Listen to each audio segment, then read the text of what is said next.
introduce our first speaker, who is Joe Huey. Joe Huey, I met probably maybe 9 years ago.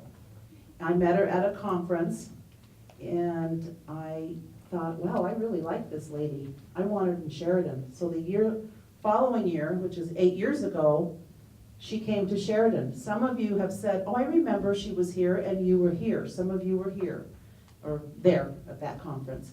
And so I thought, you don't lose connections with good people like that. And she doesn't know this, but I'm going to read you a little card that she sent to me after being here. At that time, I was a caregiver, and I just got chills because I was a caregiver to my mom who had dementia. Joe, I invited her to be a guest in our home. She stayed with us when she was here as a presenter then, and she sends this note. She says, words cannot express how much I appreciated being a guest in your lovely home with your 2 lovely cats. She didn't mention my husband, but she remembered the cats.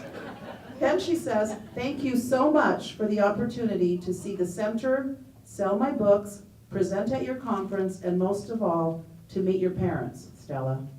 What a warm and wonderful experience. I so hope you are aware of how much you do and give. Please know that you are so wonderful and such a gift to so many. I can only caution you to be sure and take care of yourself, as it is so easy to burn out when you give so freely and do so much. Thanks for the wonderful bread, salsa, and preserves. We enjoyed them very much. Again, thanks, Joe. And that's a reminder for us caregivers to care for ourselves. So that note meant a lot to me. Well, things happen for a reason, and about 2 weeks ago, the family caregiver office moved across the street to the senior center. And would you believe that I ran across this card? I didn't even know I had this card. I mean, I'm sure I knew back then, but there it was. So thank you, Joe, and I'd like to welcome you, and I'm going to let you tell people about you. What I truly do is tell you about me. Now, I don't do that by reading a bio. I do that by starting my presentation. I believe, without a doubt, that I am one of the most fortunate little girls to have ever been born. Now, I can share easily in Wyoming about where I come from. I come from and was born on the eastern Colorado plains. Most places I have to tell people that on the eastern Colorado plains, there are no pine trees, no mountains, and thus no ski slopes. But you know that, so that's fun. I get to start almost home. And so what made my life so fortunate? Well, it was that we had been there for generations. Most of you understand that too. And I had grandmas and grandpas and a supporting community. And that was very fortunate. But the most fortunate of all for me is something I honestly believe through life very few people have. And that was created by my 2 best friends. Their names are Ike and Terza. I still say those names with such love because aren't they just great names? And they lived across the street from me. Well, I don't know if you want to call a dirt road a street and a little bitty wide spot, but if it has a post office, it's a town. We're talking country here. But I went to see them every day. Now, timelines are very important. And I've got to tell you, from my earliest memories, probably from before I really remember, though people told me the story, I went to see them. But there was something about them that a lot of people didn't understand then. And that was, they were old. Well, old has changed so much for me through the years. So to give you the timeline, They were probably about 50. And that was way back in the olden days, 1950. It just all goes together. It's the truth, but it fits my story. So, I would go see them every day. Now, I want to tell you something today that you probably already know, but it's very important for caregivers. What you think you know and what you find out is real are two entirely different things.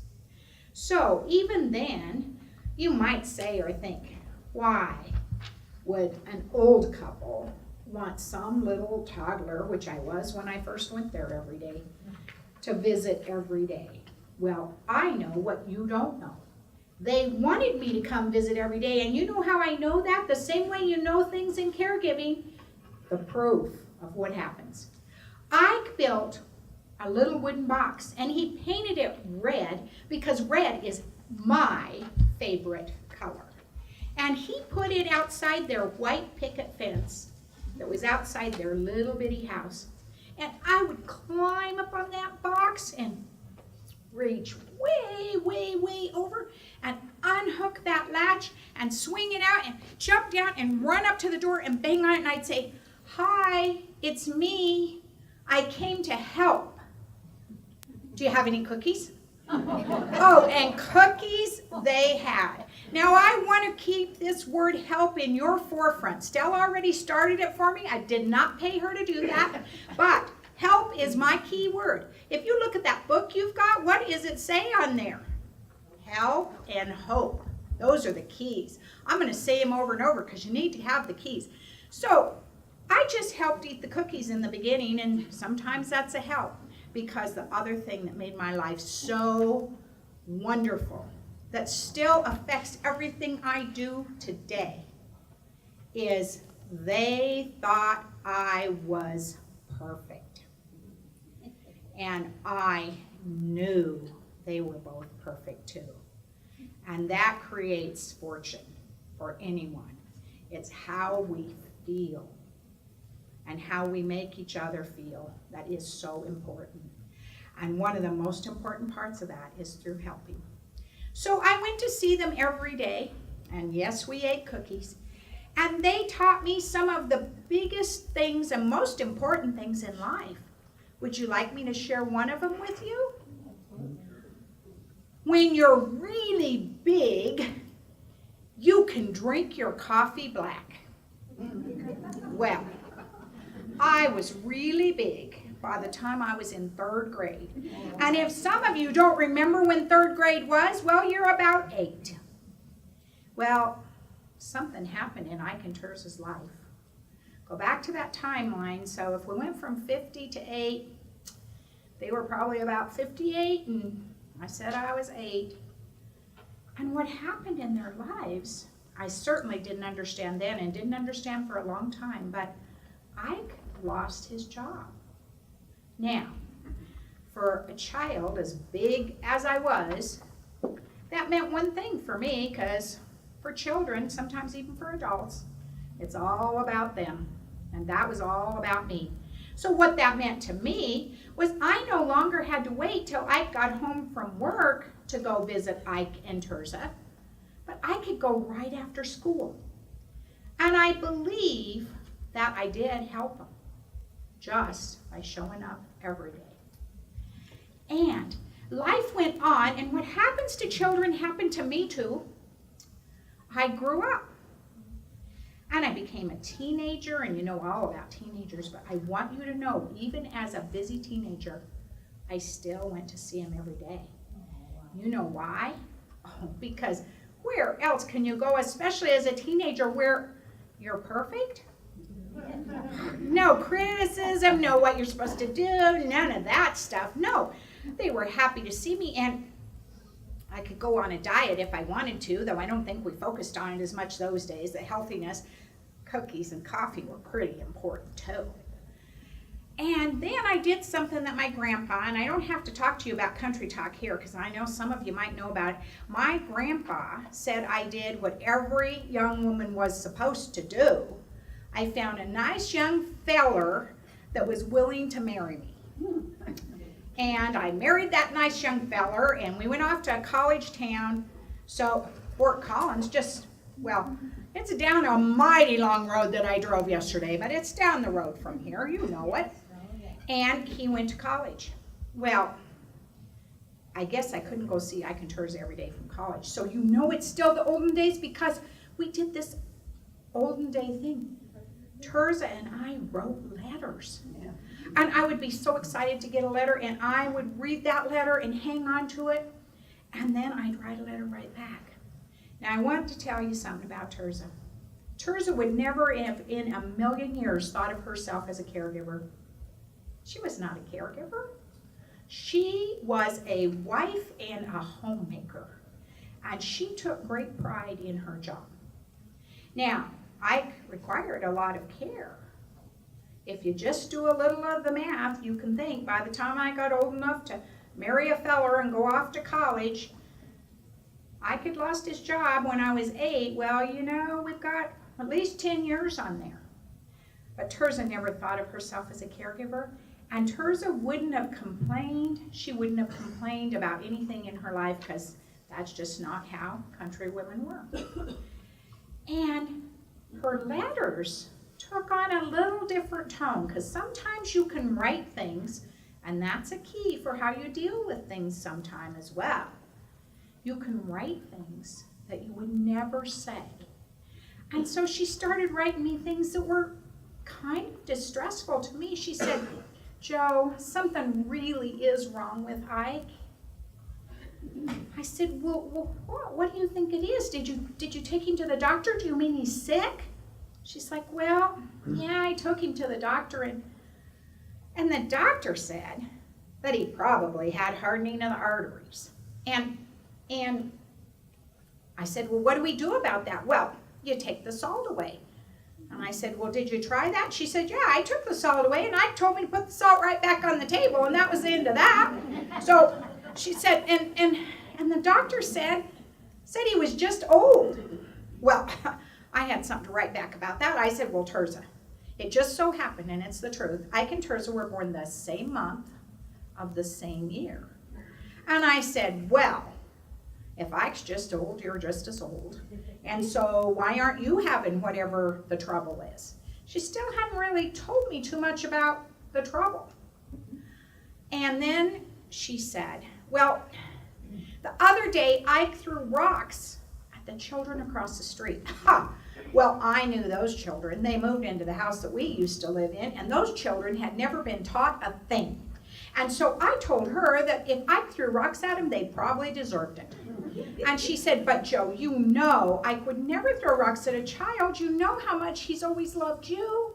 And you were a child. I knew that to be true, but you know, you don't want to think something's wrong. And so then she said, oh, and you won't believe what I did after that. And I said, what did he do? Well, I want to stop a minute and talk to you about the old biddy. I know that's not a nice term, so just forgive me. I know I have a microphone, but I bet every one of you have had an old biddy in your community. You know, that old biddy that nowadays, if the kids heard him, you know, they just cannot mind their own business. They're always in somebody else's business. And nowadays, kids would say that they need to get a life. Well, that old biddy, her life was just spying on all the rest of us. And, you know, she used to tell my parents things about my family as children that they didn't have any need to know. You know, she just always caused trouble. Well, that old biddy came across the street when Ike threw those rocks, and she told Ike he shouldn't be doing that. Well, Ike told her a thing or two. He told her everything that all of us had always thought for I don't know how many years or generations. And he did something else that guys in the country, now there's a lot of guys in here, and we actually call Sheridan country, don't we? Yeah, probably. Something that guys in the country never did then, for sure. He used cuss words when he told her what he thought of her. Oh, Terza was mortified. And I said, well, good.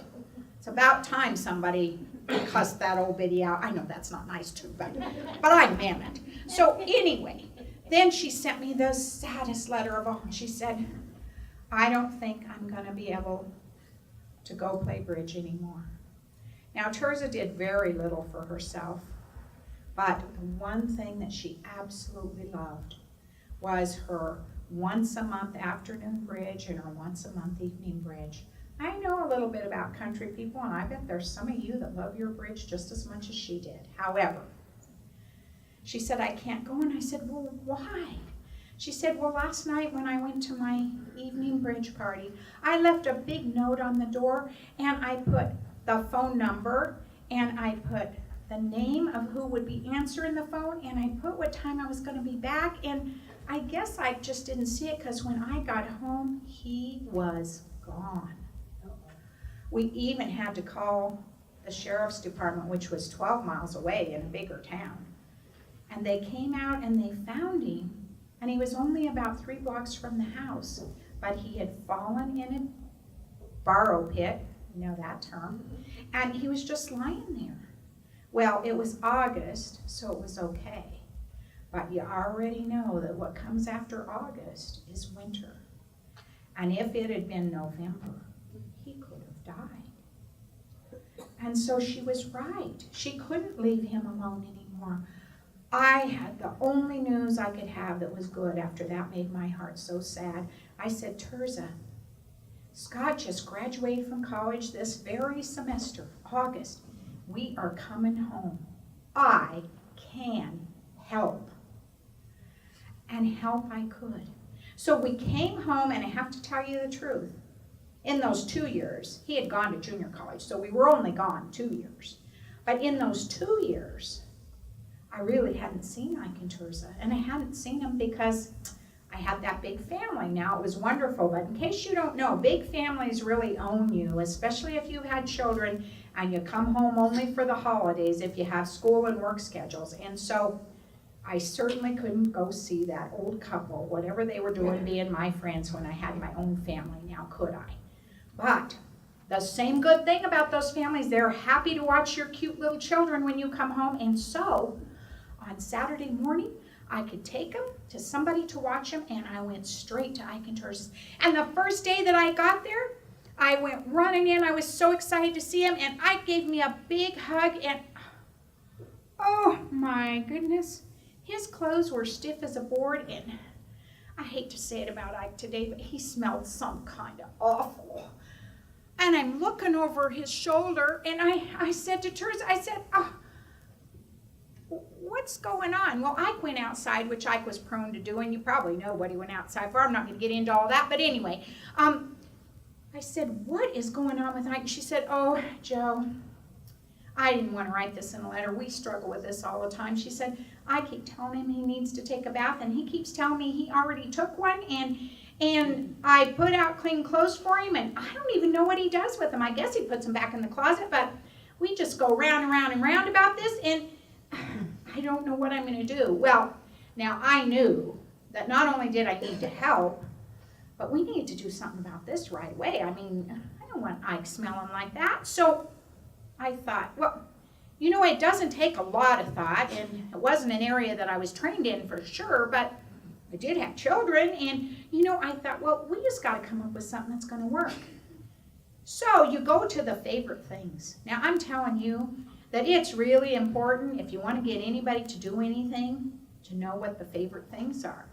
I'm going to talk about it in my 10 absolutes late this afternoon, and it's a term I'm going to introduce to you right now because I don't want you to get it out of your mind. It's called bribery works. So I came in, and we had always done this thing. It's not Garrison Keeler. Oh, well, yeah, he's Minnesota or somewhere. But anyway, I always went to town with Ike and Terza. It's one of the things I got to do that my siblings didn't get to do because I had these old friends that really liked me. And so we went to town every Saturday. I got to go with them. So I came in and I said, Ike, you want to go to town? It's a favorite thing. And he said, well, sure, kid. He always called me kid, so he didn't have to know my name, even when I was just a kid. So that was all good. Just a thought, putting it in there for your mind. So anyway, I said, well, we got to get ready to go to town. Okay, kid, well, what do we need to do? And I said, why don't you clean up and I'll help Terz? Now, maybe you guys don't know it, but I think you do. Whenever there's somebody to come help your wife, it means you don't have to help them, and so that's a favorite thing. So, I was going to help hers. So, I ran into his bedroom, and I got his clothes, and I put him in the bathroom, and I turned on the shower to get it nice and warm, and I just soaked up all these washcloths and laid them all around in there, and I said, here, look, I got everything all ready for you, so you can clean up. Okay, kid, he said. He went in there. And then I did something that only a kid can do. Teresa would never have dared do this. I started knocking on the door. I'm like, Ike, Ike. He's like, what do you want, kid? Ike, give me your dirty clothes. I'm going to help Teresa with the wash while you're cleaning up. Ike, give me your dirty clothes. It nearly knocked Teresa over because he handed me his dirty clothes, even the underwear. Yeah, I got it all. And so we went running to the washer with that stuff, and Teresa put water and soap on it right away. And I went back and I said, Ike, are you done? It nearly knocked me over. He came out and he had all his clothes on. Now he still left the water running, and the rags in there were some kind of dirty, but that was the plan. Now, do I know whether he got in the shower? No, I pretty much know he didn't get in the shower, but you know what? I didn't care. Because the thing I want to tell you more than anything else in the whole thing I'm talking about today is you don't have to make big strides and you don't have to do big things. Tiny little shifts can make a world of difference. Now, this tiny little shift made a world of difference to Teresa. But that made a difference to Ike too. And so off to town we went. And now we had established a pattern that you could use every day, but at least you could use it once a week, which we did every Saturday when I came.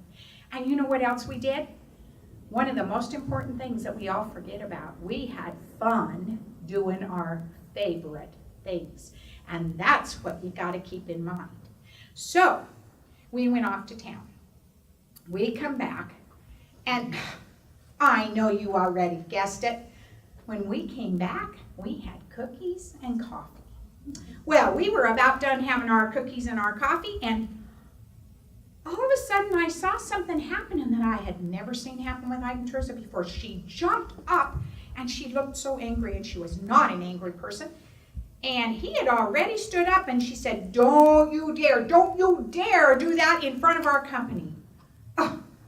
Well, as old as I was, it was still all about me, and I'm thinking, why do they think I'm company? I've never been company. I'm me, you know? And then I realized something else was going on, and she said, I mean it. And I took his hand, and he looked at her, and he shouted loud, and I never heard him shout. He said, you keep this up, I'm going to give you one of these. And then he slammed out the door and slammed it. And I said, Teresa, what was that about?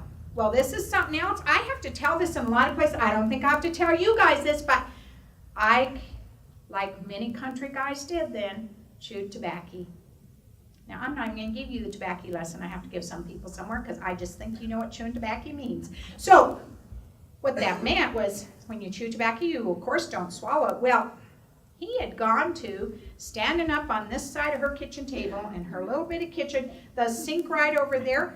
Apparently, he was having some kind of contest with himself. You know what the name for that is, but I've got a microphone. I can't tell you all that stuff. You're all laughing. You know what I'm talking about. Well, he was having this contest, and he'd spit across her kitchen table, and sometimes probably not hit the sink. But you know, there's a splatter too. Oh, isn't this disgusting? I hope you're done with your food. But anyway, it was landing on her table. Oh, no. Now, she might not have been a caregiver, and she might have been a homemaker, but I don't care who you are. You can take years of patience doing whatever it is you have to do, but this was the one that stopped it for her. She was not having him spit across her table, especially in front of company, me being the company, and she meant it. And I thought, whoa, we got to get this fixed, because he'd already told her he was going to give her one of these. And I said, well, Teresa, how long has this been going on? And she said, quite a while. And I said, well, what have you done about it so far? She said, I told him we weren't going to buy any more tobacco, and he was going to quit. And I said, well, what did he say to that? And he said he's going to give me one of these. Well, he had that in. I'm like, oh, no. I said, well, Teresa, we got to fix this. And she said, well, I don't know how to fix it. And I said, it's going to require a couple of changes for you. But if what you want is not to have him spitting across the table, could you make just a couple little changes. And she said, well, what would that be? And I said, let's have him sit on your side of the table. She said, well, he's never going to sit there. And I said, oh, we'll talk him into it. Bribery works. So I went and brought him back in. I said, Ike, I have coffee and cookies. Now, it didn't matter if we just had coffee and cookies. It doesn't matter to anybody if you've just had coffee and cookies, if you like coffee and cookies like I do. You know, and I knew it didn't matter to Ike, so I put his coffee and cookies. I said, look, I fixed this for you. Ike liked that. I think you guys like that too. But anyway, I put it right over there on that side, and I said, sit right here. And he's like, well, kid, that's not where I sit. I said, but that's where I put your coffee and cookies. Bribery works. So he sat down there, and Terza sat on the other side. And then when he got up, I never ever figured out, maybe I just wasn't paying attention, but somehow the spitting happened, I don't know, before or after the coffee and cookies. I don't know about all that. But anyway, when he got up to spit, however far down it was in that afternoon of us just enjoying each other's time, he did it right in the sink, and it wasn't across her table. Now, you just have to change a few little things. This is a lesson I'm giving here. You don't have to change the world. But we solved a problem that could have created one of these. And so I'd like to tell you all the other things that we did, and these were not rocket science things. They were just making little changes. I want to focus on little changes that just help a little bit, that just make the everyday go better. And so other things happen and life happened, but I don't have a whole day to talk about all this stuff, so I'm just hitting the ones that seem to come up the most often. And so we had things going well. Well, one Saturday, I had something else I had to do, and I didn't get to go to town and fight in Terza. Well, Terza felt pretty good. It had been going on for, I don't know, maybe more than a year. And so she decided they'd just go to town anyway. It was kind of a fun thing to do on Saturday, and it was a nice routine, and routine's very important. And so I went out to get the car while Terza was getting her jacket and things. Now, I had noticed when we were driving that Ike had really gotten to where he really liked to push on that gas pedal.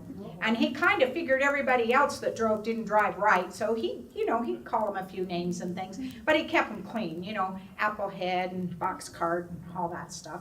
So anyway, he went out to get the car, and I guess I wasn't there. I guess he pushed the gas a little too hard, and he forgot just one thing: to open the garage door. And he pushed it so hard that he not only, he had a Studebaker. And you know how Studebakers, old Studebakers, we're talking about olden day, how they had kind of pointed fronts and pointed backs? Well, he made a pointed hole in the garage door and knocked that garage door clean off. Well, I'm sure it was the old biddy that made the call, but anyway, the cops came and the insurance man came and even the garage door repairman. It was Saturday, but it's the country, and so anyway, they got this all fixed. Well, Terza thought that what she should do is keep that garage drawer so she could remind Ike about what he did. Oh, that's such a mistake. Don't remind anybody about anything they did once you get past it, because it's not a good thing. I'm just telling you. So Monday afternoon, I get a call. I was at work, and I answered the phone, and I heard all this commotion, and Terza said, Joe, you got to help me with Ike. He is mad. Oh, I could hear him shouting in the background. I could hear him shouting, Terza wrecked the car, and she's blaming it on me. You got to come. So I told my boss a little white lie. I said, I've got a family emergency. I need to leave right now. But first I got on the phone, and I said, Ike, I'm coming. Ike, can you wait? Can you wait till I get there? And I told Terza, I said, just go in the back or do something. Just stay away from Ike till I get there, because he's mad. She said, I know he's mad. He says he's going to give me one of these again. So I got there as quickly as I could, and I had to think of something to do because they were still fussing, and it was big. And they were back around behind the garage door looking at that garage door with the hole in it, and she's saying, now this is what you did, and this is why I'm not giving you the keys. Oh my goodness, that's a natural thing to do, but that's the wrong thing to do. Don't do that. So I said, Ike, I need your help. Oh, okay. See, help is not only eating the cookies, but asking people to help you, even when they're upset, especially country gentlemen, will just turn something around that works really well. And he said, well, kid, what do you need? Now, this might be considered derogatory and not politically correct, But in the olden days in the country, men thought women didn't know how to drive. Now, they even had a name for us. They called us women drivers. And so I knew this was going to work, so I said, well, Ike, you know, I need some help with my driving. Well, of course you do, kid. What can I help you with? I said, well, would you let me drive and you can show me what I need to do? Well, okay, kid. So I said to Terza, because here we are changing little things that aren't even fair. I know she thought, well, why don't you just tell Ike that he's the one that wrecked all this car, because that doesn't work and that's not what you do. I said, Terza, you don't mind if Ike takes shotgun so he can show me what to do and you ride in the back? Well, of course she minded, but what are we going to do? Things were quieting down and you want to go for what you want to go for the most. You know, you got to calm things down. You don't want one of these. So we get in the car and we drove around and we came back. And then I told Terza, let's call the junk dealer and have him haul that garage door away. We're not going to talk about that ever again. She's like, but Joe, I'm like, let's don't talk about it ever again. And then I left and I took the car keys with me and I told Terza, whenever he don't talk about the car, only went to town on Saturdays, he didn't drive in the meantime. I said, don't talk about the car, don't talk about the driver's license, don't talk about any of that stuff, because we want it to go away. We don't want it to keep coming back. And so I'd like to tell you that happened right away, but no, we had trouble with that for yet a few more weeks, but it calmed. And then when he wanted the keys, she'd say, oh, Joe was driving, I think she took the keys. So they'd call me up and I'd tell him when I got off work, because you know, work is sacred. You don't usually mess with work. I'd go and we'd go for a little drive and he'd help me with my driving and then we'd settle it down. Now I'd love to tell you that everything got better then, but I'm telling you right now, about the time you think you get one thing fixed, about 4 others break. Now isn't that just how life goes? I'm not in charge of life and I didn't fix it, I didn't change it, I'm not even whining about it. It's, well, maybe a little, but anyway, that's how it works. So one night, Terza called me in the night and she said, the ambulance came. Now we'd gotten in, we were still in the olden days, but we'd gotten a little closer, and so I don't think he called 911, but anyway, she called an ambulance and they came. And they took Ike to the hospital and they said he had a stroke. Now you know it was still pretty much the olden days, and I'm not saying anything bad about the hospital here. Nobody said sad, because we love you and thank you for letting us be here, but you know, in those days, that's why you know it's the olden days, if you had a stroke, you were in the hospital for weeks. Nowadays, if you have a stroke, you might get to be admitted for 24-hour observation. I mean, it's just a difference in the times. But he was there for weeks, and then they said he couldn't go home. And Terza didn't know what to do. I mean, she had taken care of him all her life, and she knew he was going to be mad at her. And so we had to go to a care center, and sometimes when I have a lot more time, we talk about care centers and all of that, but we don't have time for all of that today, but we have care centers represented here, so you can learn about all that. But he never really seemed to know Terza after that. I would take her with me, because she didn't drive, and we'd go see him, and he'd even ask me, kid, do you know what happened to Terz? She'd say, Ike, I'm right here. Well, he didn't know her, and I didn't know anything about anything that was going on then, because you know, we were still back in the 70s, the early 70s. And so I didn't know why he didn't know her, but she thought it was because he was mad at her for not taking her home and him home. And the one thing I knew for sure is it wasn't that, but there was a lot I didn't know. And so I think it was a blessing for Terza's life. I think it was probably a blessing for Ike's life, because it didn't seem to have much quality. And I went to see him 3 times a day. I fed him. I did all kinds of things. But I have to tell you, it wasn't a blessing for my life. But Ike only lived that way about 6 weeks. And then he had a massive stroke in his sleep and he died. And I vowed on his deathbed, because even through all those challenges that we'd gone through, but you know, I didn't do it 24/7, I just got to come in. I still loved him as much as I did from my earliest memory, and I was not ready to let him go.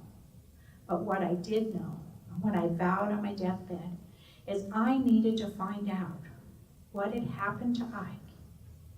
And I needed to find a way that I could help people live easier than Terza had in all those years since I was 8 years old and he had lost his job. Well, I bet it's no surprise to you, because some of you have been living Terza's life right here, that what we found out, though we didn't do an autopsy, and still today, without doing an autopsy, we don't know for sure. But from everything I could research, and back in the 70s, we didn't really have the internet, or if we did, I didn't. I didn't have much to research. But I figured out, as I kept going, that probably what he had was early onset Alzheimer's disease. And early onset means under the age of 65. And Ike was probably not quite 60 when he lost his job. And that went on, and because they had such a limited life and established such a little routine, he didn't show symptoms for maybe 10 years. And I think that routine, if you know anything about the nun study, and if you don't, just look that up, Google's wonderful, that if you can keep the same routine, then things don't show up. And the good news is that things don't show up. The bad news is that that can keep us in denial for a really long time that something's really wrong. Now, I want to go back to that word denial, and I'll talk about it a little at lunch. I'm going to talk about me as a caregiver. And I changed the word denial to eternal hopefulness.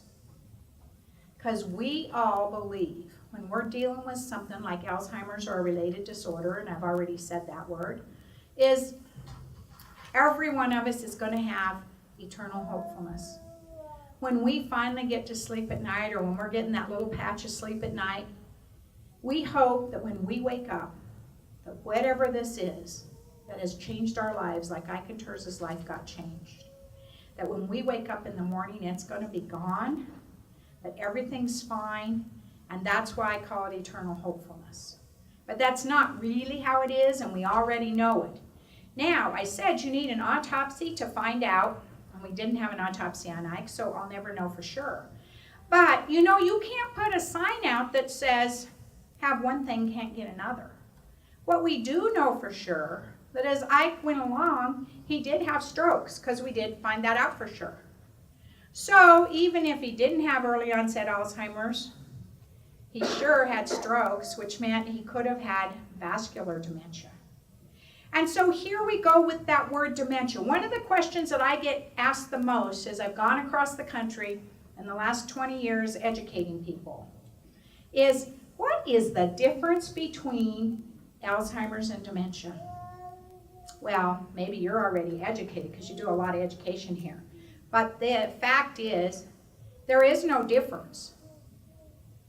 A lot of it has word preference, but I'm going to tell you what I've learned and what you can look up and it'll agree with me. Dementia is really the word for the group of symptoms. And if you want to know what the symptoms are, you can go over to the Alzheimer's Association table. She'll tell you how to get on the internet.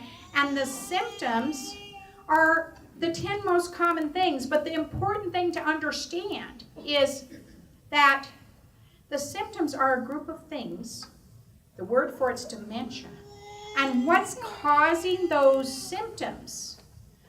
Now, I'm not a statistician, so I just use what I got on my fingers. I'm just a little country girl at heart. So about 7 out of 10 of the people that are showing those symptoms of dementia, and they're as varied as the person and their health history and their background. It's not the same for everybody. So don't think that you can go back to eternal hopefulness because the person you're with doesn't have all those symptoms somebody else has. No, that's not how it works. The symptoms are the symptoms, and they're different. They're different for individuals, just like the symptoms of any other illness aren't going to be the same for any two people. And you got to get that in your head. So, what's causing them? Back to about 7 out of 10 people that have the symptoms of dementia. Now, I can narrow this down in the 100th percentile and everything. We don't have time for that, and I'm not a statistician. But about 7 out of 10 are the effects of Alzheimer's disease.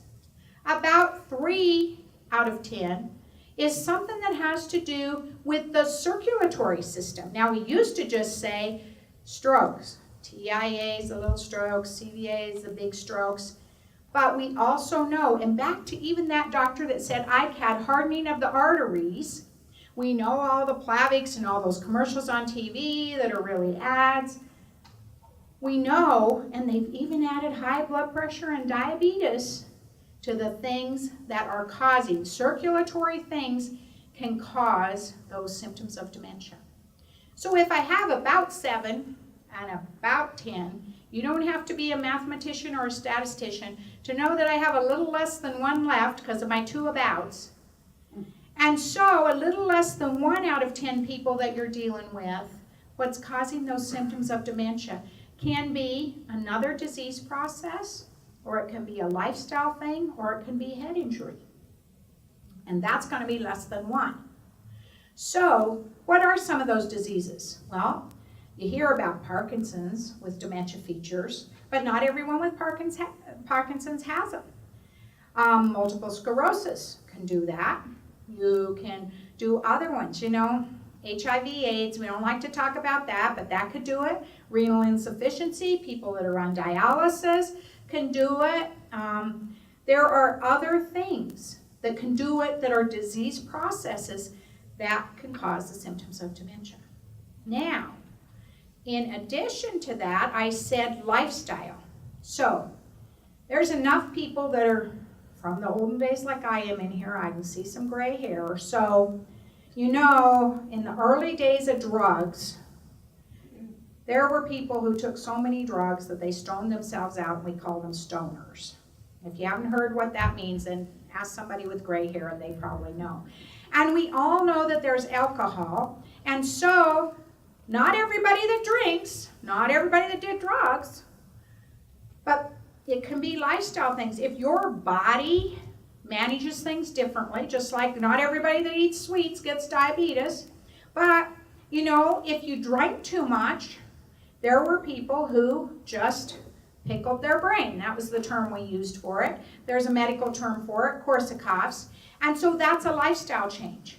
And then there's traumatic head injury, and we've got all the new stuff about the NFL and why they're changing how they play, and that's because of the head injury stuff.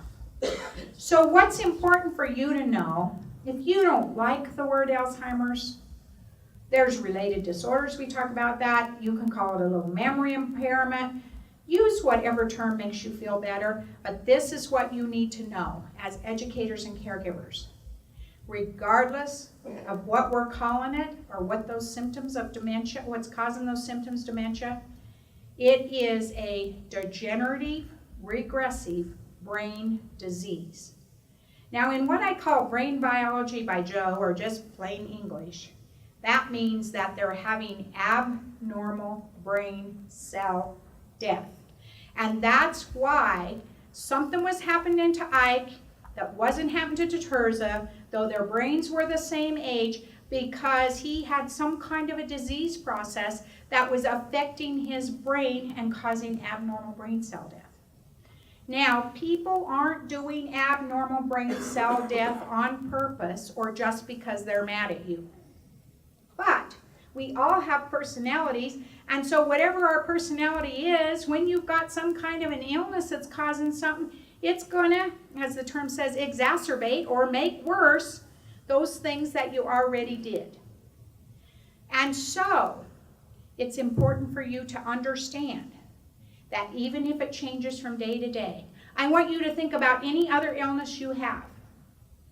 You don't feel the same way every day, but it certainly doesn't mean the illness went away. I'm sure there's a room full of cancer survivors in here. And you know during cancer, sometimes you're really sick and sometimes you feel just great. And you have eternal hopefulness there too. When you're feeling great, you're thinking, oh good, it's all gone, and then there you go again. So, I just want you to keep that in mind. Even going back to Terza and Ike, I really believe that Ike wasn't mad at her. I believe that the area of his brain cell death was just actually creating a problem and he didn't recognize her. And now I want to spend just a couple of minutes in talking about that. So I said degenerative regressive brain disease or abnormal brain cell death.